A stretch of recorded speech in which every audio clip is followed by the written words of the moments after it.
brain. Welcome into his frequency. Enter at your own risk. Come be at peace with me. Ask the Paul, where we rise and don't fall. Welcome back to another episode of Baxter's Buzz. I am your host, Baxter E. Hall. Welcome to my brain. Welcome to my frequency.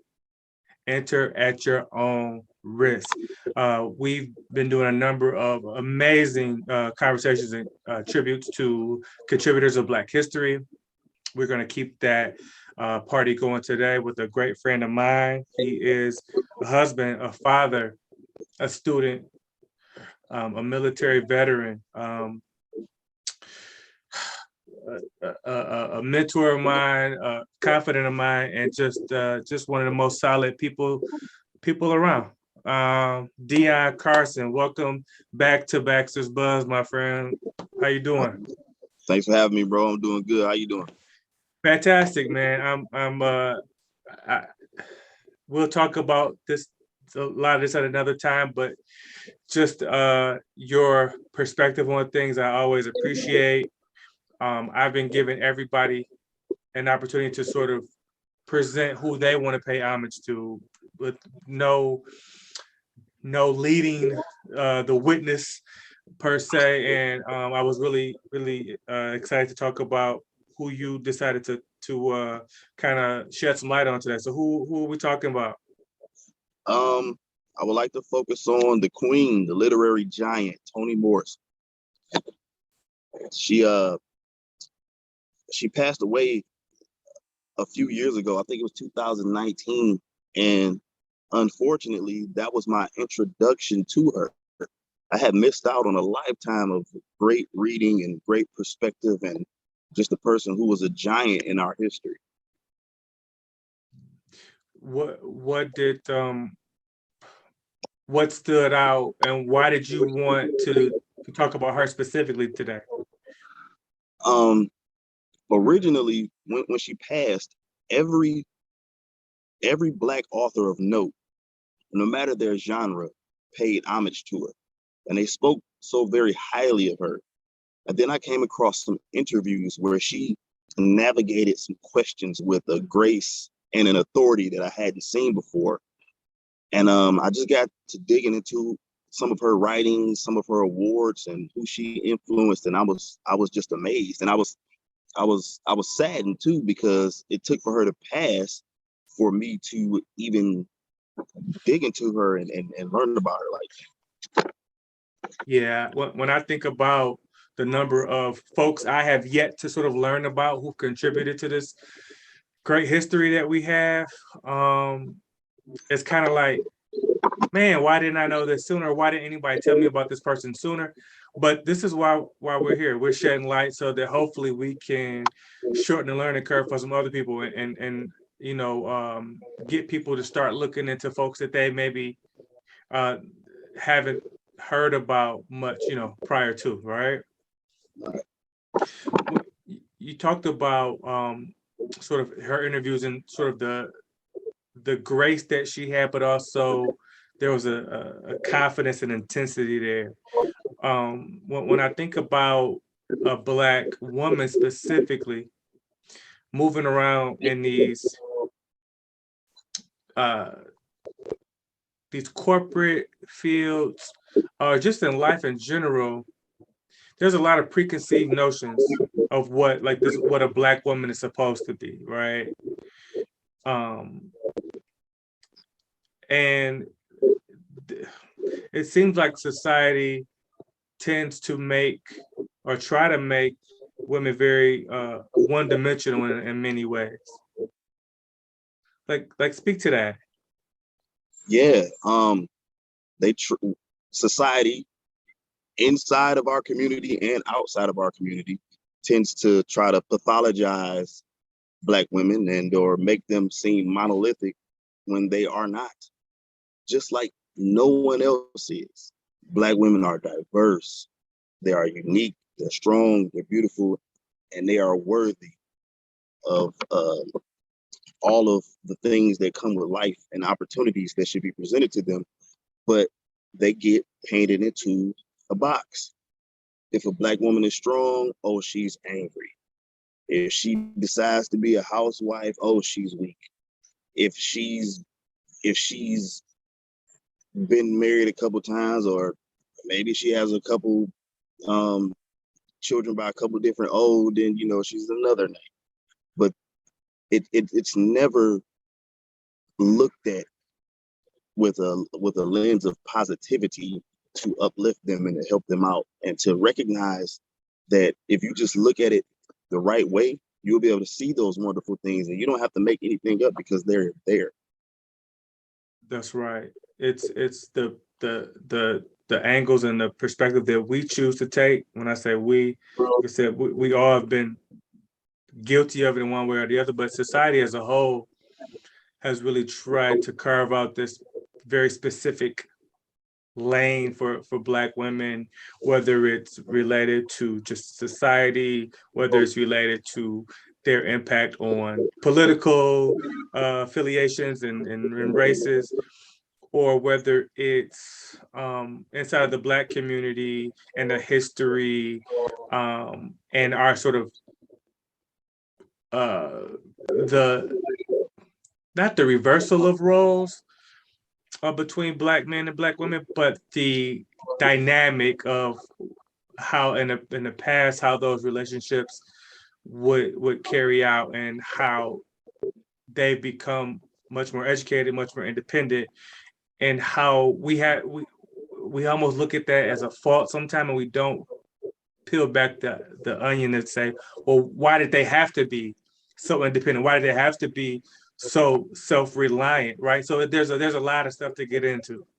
Yeah, and we're not gonna sit and act like we didn't grow up in a generation of daddy deprivation. We did.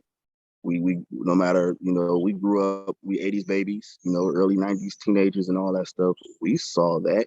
So for the women to have to adjust and to raise and to move a community forward, then for their daughters to grow up with maybe an expectation that could possibly be their future, then yeah, you have to take on a different kind of strength and develop different survival tactics to make it in this world. Yeah, and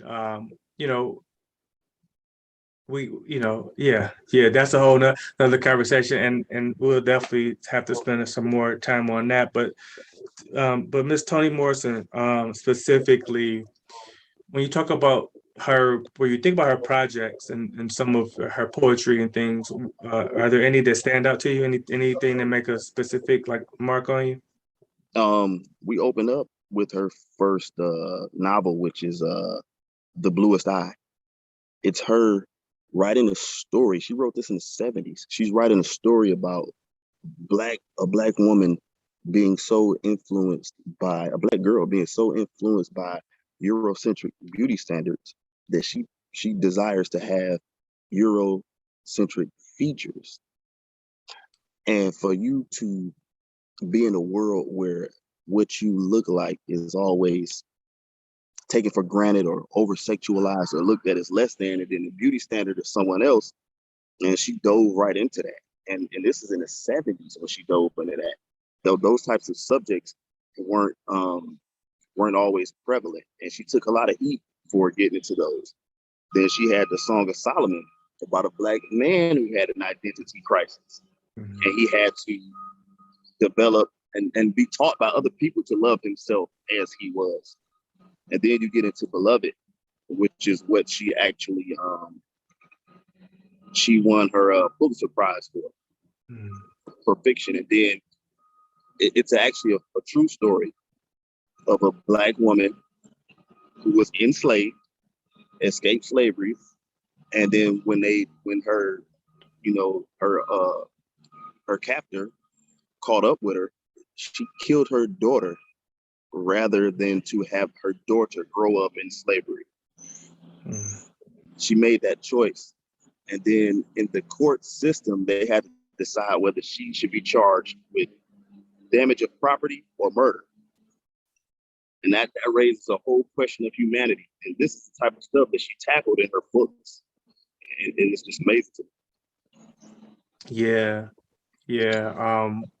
I had a conversation, part of this Black History conversation around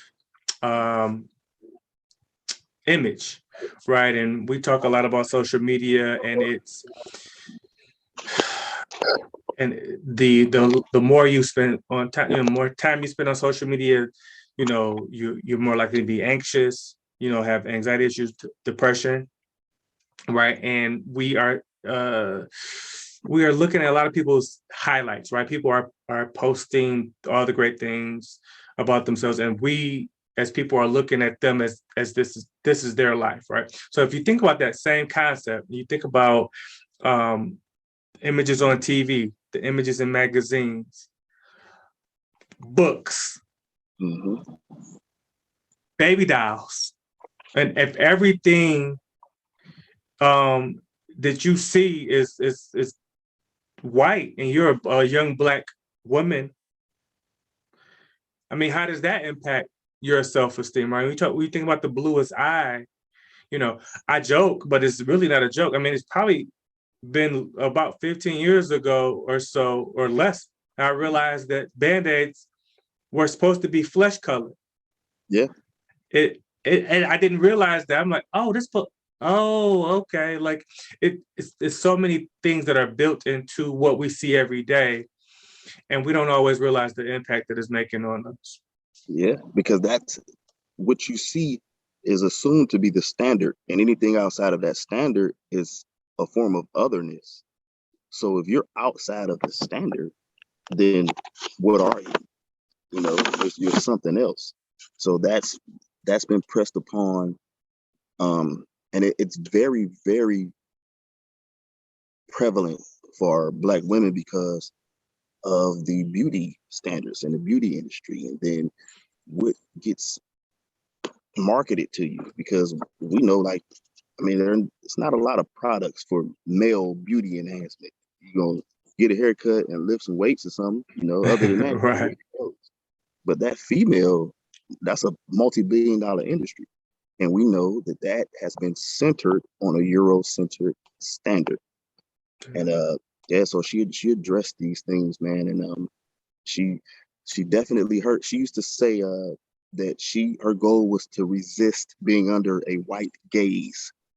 She didn't want to center the approval or the standard of whiteness in her novels, in her speech, in her day-to-day life, because that's not what she was.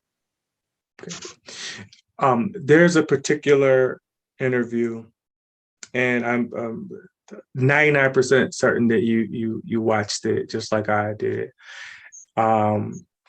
There's I think they were from overseas. The woman was from overseas. She definitely had an accent. Yes. And they were talking about her accolades, right, and the recognition that she was getting, and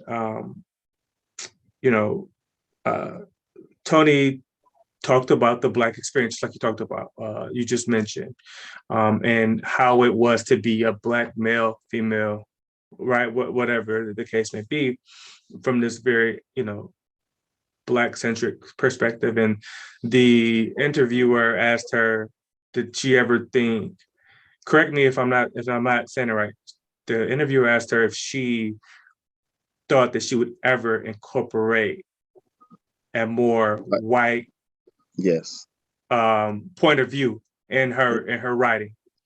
Yeah.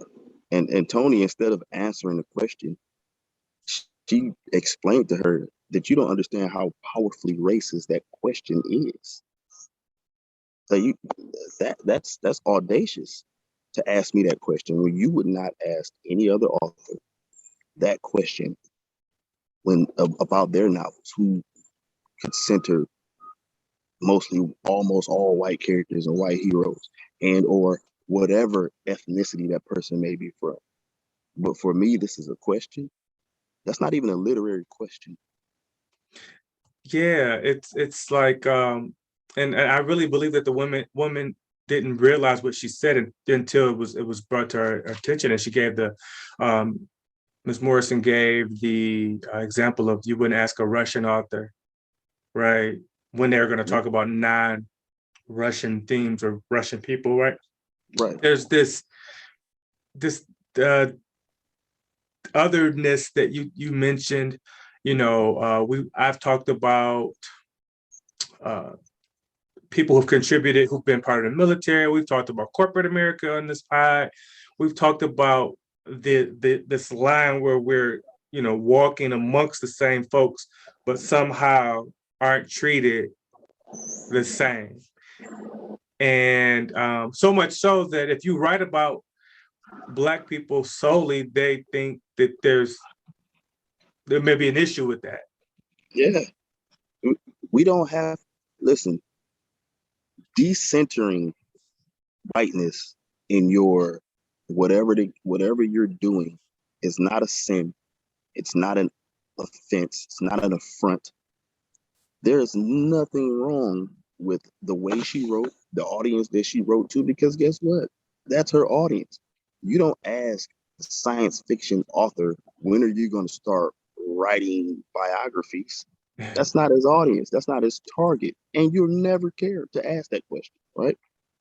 She's a woman who grew up in the 50s and 60s, I want to say, because she wrote her first book by 1970, I think, in America.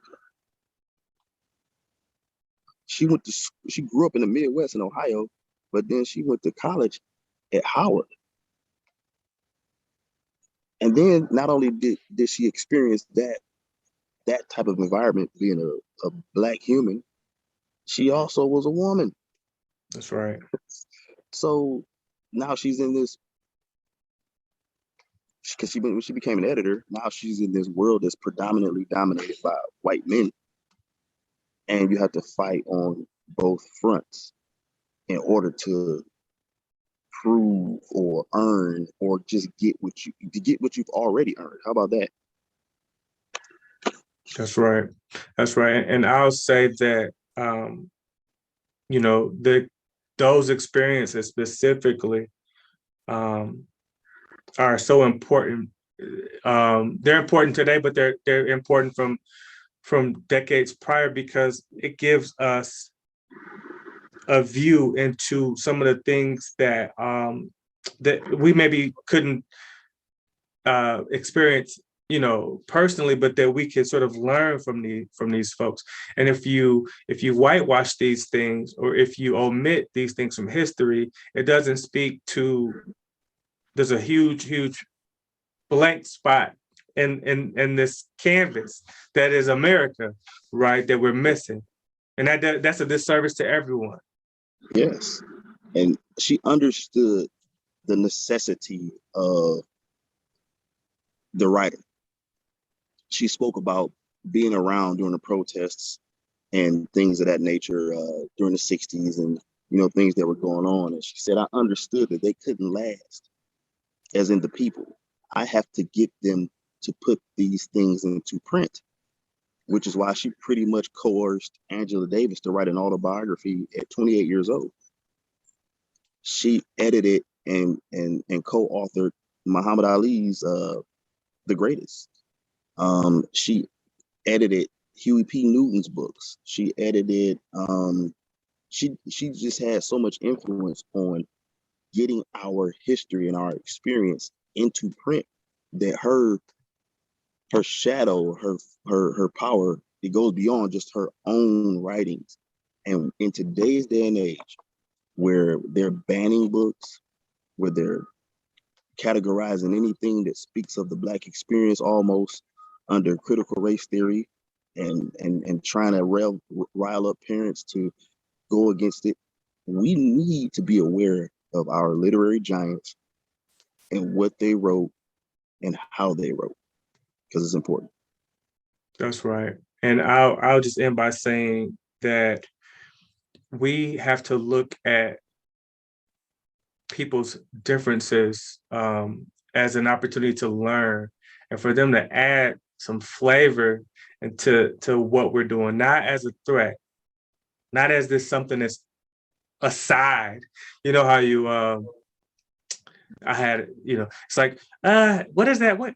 Tell me about that sauce. Let me just try it on the side, because I'm not sure how I'll like it. No, we need to incorporate all these things because we all have amazing gifts and experiences to share. And the more that we share that stuff, the better we become as a people. And I know it sounds very cheesy, but it's important that we understand that the diversity is a strength of ours, not something that we should be, not some project, but something that we should be embracing in every walk of life. Yes. And until we are, because this is the thing, we don't have to search out those other types of authors. We've read them our entire lives. We've never had to worry about wondering if we'll know about George Washington or Benjamin Franklin or Abraham Lincoln, or we didn't have to worry about if we were going to know about War and Peace or Catcher in the Rye, and all of those things that we learned about that were mandatory learning, by the way. We didn't have to worry about those things, but they force feed us these little nuggets, and quite often a watered down version of people from our history. And in order for us to catch up, we have to center our authors, our historians, our people who do documentaries, in order to even catch up, because we're behind. We start going to school at 5-6 years old, and from day one, we're absent from the narrative. That's right. That's right. So again, this is a reminder that there's so many contributors, folks that have been behind the scenes more so, folks that have been more so in front of the scenes, but so many more behind the scenes that have helped propel, support, coordinate, and uplift the voices and the names and the faces that you may be more familiar with. So just I'm hoping that these conversations will encourage folks to do more homework, learn about the history of Black people and how important the Black experience and the Black contribution has been to America. This was good. This was good. Thank you for your time. On behalf of Deon, I am Baxter E. I hope that you all enjoyed this segment. And until next time, peace.